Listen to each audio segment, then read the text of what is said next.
ഗുരുവായൂർ ക്ഷേത്ര സന്നിധിയിൽ ഞായറാഴ്ച വിവാഹങ്ങൾ നടന്നു. കൂട്ടായ പ്രവർത്തനത്തിലൂടെ റെക്കോർഡ് വിവാഹ ചടങ്ങും ഭക്തർക്ക് സുഖദർശനവും ഒരുക്കി ദേവസ്വം സേവന മാതൃകയായി. ദേവസ്വം ജീവനക്കാരും സെക്യൂരിറ്റി വിഭാഗവും ക്ഷേത്രം കോയ്മമാരും ഒപ്പം പോലീസും മികവാർന്ന സേവനമൊരുക്കി. രാവിലെ 4 മണി മുതൽ വിവാഹങ്ങൾ ആരംഭിച്ചു.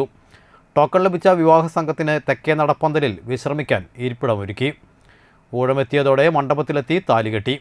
ഉച്ചപൂജയ്ക്ക് നട അടയ്ക്കുന്നതിന് മുൻപായി 333 കല്യാണം നടന്നു. വിവാഹത്തിരക്ക് കുറഞ്ഞതോടെ കിഴക്കേ നട ഭക്തർക്ക് തുറന്നു നൽകി. മറ്റു നിയന്ത്രണങ്ങളും നീക്കി. ഉച്ചപൂജ കഴിഞ്ഞ് നട തുറന്നതോടെ ഒരു വിവാഹം കൂടി നടന്നു.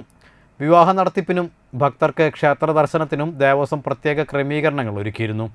Devaswom chairman doctor VK. Vijayan, Devaswom ഭരണസമിതി അംഗം C. Manoj, administrator K P. Vinayan എന്നിവർ നേതൃത്വം നൽകി. ഗുരുവായൂർ ACP TS സിനോജിൻ്റെ നേതൃത്വത്തിൽ പോലീസ് ഉദ്യോഗസ്ഥർ സേവന സജ്ജരായി ഭക്തർക്ക് സഹായമൊരുക്കി.